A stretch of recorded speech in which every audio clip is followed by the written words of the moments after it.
Gusto nyo ba ng simpleng ulam laang at ng makahigop-higop naman ang sabaw? Ay are ay itesting nyo ng gawain. Ay di nanguha ako din sa bakuran ng patola.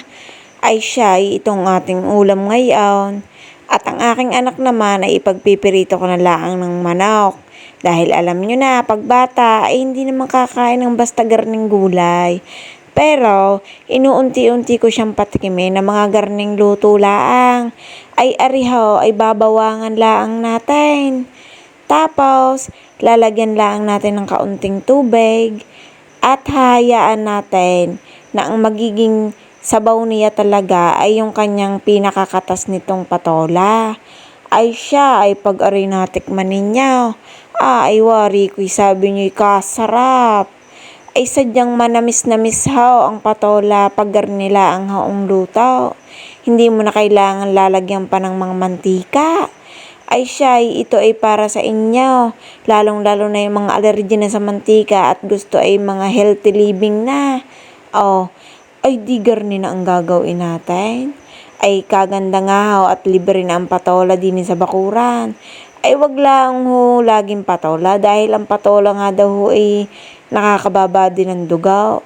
Are ay masarap ilahok sa mga bulanglang, sa munggo, sa mga nailahok ko na din are sa baboy pag nilaga.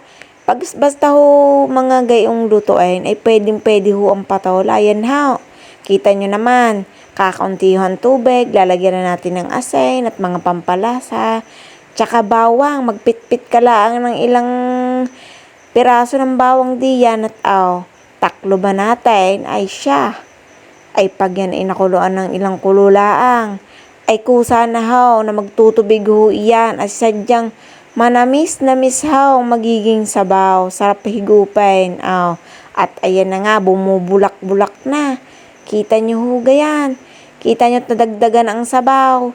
Ay siya, ay konti na lang yan at luto na. Ilalagyan din natin syempre ng malunggay. At iyan ay Diyos ko, ay kasarap ng ulam. Simpleng ulam. Pero pagpapawisan ka ng inam. Yan naman ay natutunan ko din sa aking inay at ama. Yung mga ganyang ulam ang marasarap na kapatner, tuyo, daing, kahit anong pirito ay pwede. Nakakain ka na nga ng pirito, may sabaw pa ikaw na mahihigop. Ay, inam ang iyong ipinapawis pag itong iyong ulam. Ay siya, ay inyo nang itry, sadyang mapakasarap.